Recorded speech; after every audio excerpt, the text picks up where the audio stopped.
And just lastly for Dana, Ilya Topuria did an interview a few minutes ago where he said the winner of this fight is going to determine whether he fights Islam Makhachev or Charles Oliveira on International Fight Week. Can you confirm that that's the stakes attached to this main event too? Yeah, there's a lot of moving parts right now, and yeah, that's pretty accurate. Everything is riding on Jack Della Maddalena versus Belal Muhammad at the weekend at UFC 315, okay? Dana White dropped a bit of a bombshell last night and said the Makhachev next opponent and Topuria next opponent is riding on the winner of this fight on Saturday. And that's absolutely huge news. No, this top is not new if you've been around for a while. I just found it and I thought it was cool. Who gives a fuck anyway? We'll move on. So, as you can see, Manny, as you can see on screen, tweeted this. In short, if Belal wins, Islam versus Topuria. If JDM wins, Topuria versus Charles. So basically, if JDM is going to beat Belal Muhammad, we know Belal isn't going to get an immediate rematch. Nobody wants to see that. Islam Makhachev is going to move up, and he'll probably leave the welterweight or the lightweight division behind, which, you know, is a bit of a shame.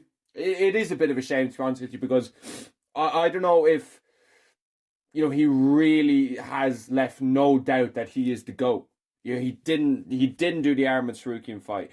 He didn't rematch Oliveira. He didn't beat Ilya Topuria. Do you know what I mean? These are kind of the things, like, I know, listen, two of them were absolutely no fault of his own, okay? The fucking, the Arman Sarukian fight, Arman Sarukian pulled out last minute. There's absolutely nothing Islam Makhachev could have done. He picked up one of the most underrated wins at lightweight, submitting Renato Moicano in the way he did, okay? It was an incredible way to do it, and he just does not get the credit he deserves for that one.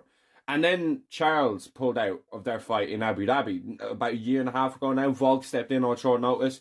I personally would have Islam Makhachev as the lightweight GOAT. I think the Charles Oliveira win that he has is just never talked about. I honestly can't even, like, fathom it. Nobody ever talks about how good of a win that is. Like, this was prime Charles. He was running through the whole division and he knocked him down and he submitted him. Like, it was fucking insane. And then you have the Volkanovski in Australia win just a few months later. Another banging win. He beat Arman Sarukian on the way up. He beat Dan Hooker. See, the whole thing about Makhachev is a lot of short notice opponents. Even Dan Hooker, Arman Sarukian, they were short notice. Arman Sarukian, Dan Hooker, Charles Oliveira, Volkanovski, Renato Moicano. Charles Oliveira wasn't short notice, my apologies. But they were kind of all short notice. And it's just like, it's just annoying. Because I feel like Makhachev would have beaten them all. He did already beat Volkanovski. He did already beat Charles Oliveira. But the Arman Sarukian was really the one. Do you know what I mean? That was the one to really... If he had put on a clinical performance against Sarukian, people would have been like, that's the GOAT. That's the GOAT. You have a kind of a back and forth dogfight with Dustin Poirier. These happen. You have the same thing with Volkanovski.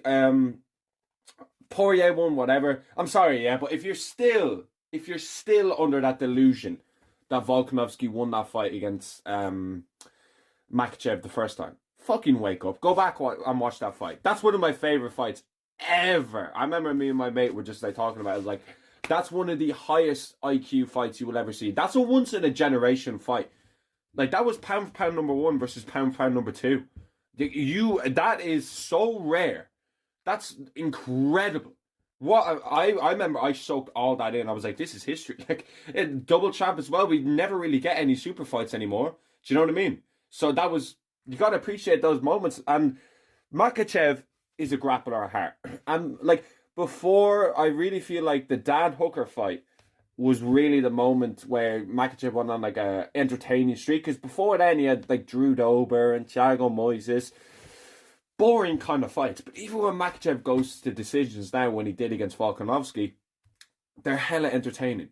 But finishing Dustin Poirier, you know, by submission, submitting Renato Moicano, submitting Charles Oliveira, they are 3 of the best grapplers lightweight have to offer. Moicano as well, that's not talked about. I know people are like, oh, well, that was like a day's notice. Moicano was literally on that card. Literally on that card, bro. Okay, stop acting like he got off the couch. That was physical prime Moicano. The best run he had ever been on in his career. Jalen Turner, Drew Dober, Benoit Saint-Denis in France, putting a 10-7 on his face in the first round. Dustin Poirier went life or death before he got that finish. And Moicano just absolutely smashed him to pieces. Smashed him to fucking pieces. Okay? I just don't think Makhachev gets the credit he deserves. And I think if he just leaves the division, I think if on Saturday, if JDM wins, he moves up, leaves the division behind, that's a real fucking shame. That's a real shame because they're the question marks that are going to be left. But if he beats the Topuria, if he beats the Arman Tsarukyan, there's no question marks.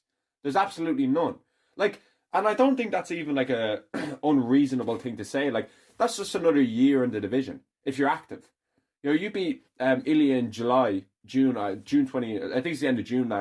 Topuria said he's fighting. So end of June, if you fight him then, and then you fight Arman Tsarukyan in Abu Dhabi in, I think it's October. They go there, September, October. Tsarukyan turned down the main event against Mateusz Gamrot. I have mixed feelings on that because Mateusz Gamrot lost to Dan Hooker. Do you know what I mean? So why would he get rewarded for losing?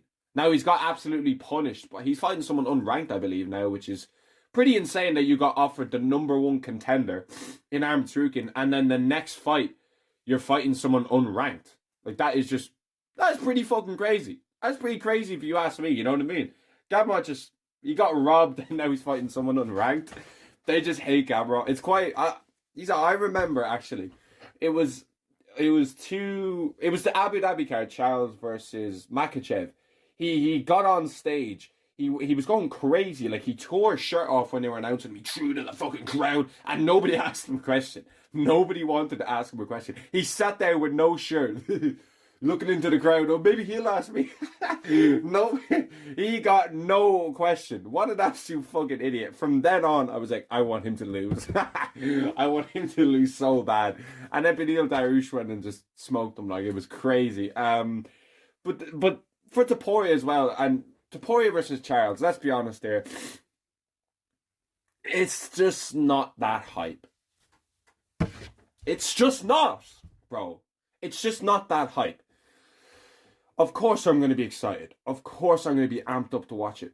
But the hype level for Makhachev versus Ilya versus Charles versus Ilya, it's not even comparable. Charles Oliveira went life or death with, not life or death, but he beat Michael Chandler in decision. He couldn't finish Michael Chandler. We saw what Pimblett did to Chandler just a few weeks ago. He lost to Arman Tsarukyan. You pull out against Makhachev, you get finished by Makhachev. You beat Beneil Dariush. Whoa, cool. That was a very good win at the time. And I just don't, as much as I love Charles Oliveira, like we all love Du Bronx. Okay, he's an absolute goat of the sport, an absolute legend. We all love that dude. But it's just not as hype. It's just not. I like for a vacant belt as well.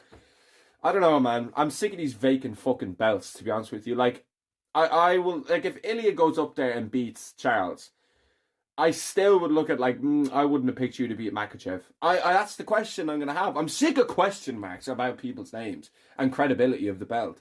Volk probably has it now with people being like, oh, well, you lost Ilya. You only have that belt because Ilya moved up.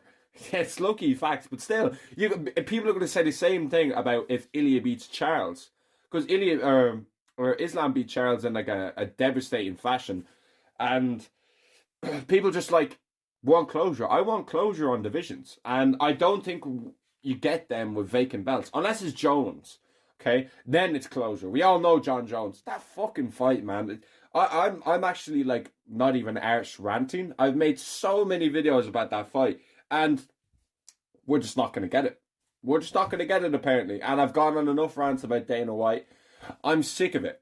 I don't even care anymore. I'm sick of ranting about it. You know what I mean? Because it just does fucking nothing. You know what I mean? So, Dana did do us a favour dropping that bombshell. So the whole MMA world is literally just waiting to see what happens on Saturday night. Because the trajectory of this sport completely changes. Depending on the winner of this fight. Makhachev is going to move up, possibly leave the lightweight division behind. Or he's staying and we get one of the biggest fights ever. Okay, definitely the biggest fight you can make now alongside Jones versus Tom, fighting Ilya Topuria. It's just incredible. It's just an insane situation to be in for UFC fans, and I can't wait to see what happens. I can't wait. A lot is going to be riding. There's goods and bads to both of it, okay? Either way, we're getting a big Makhachev fight. We're going to be getting Makhachev moving up, which I believe Makhachev deserves.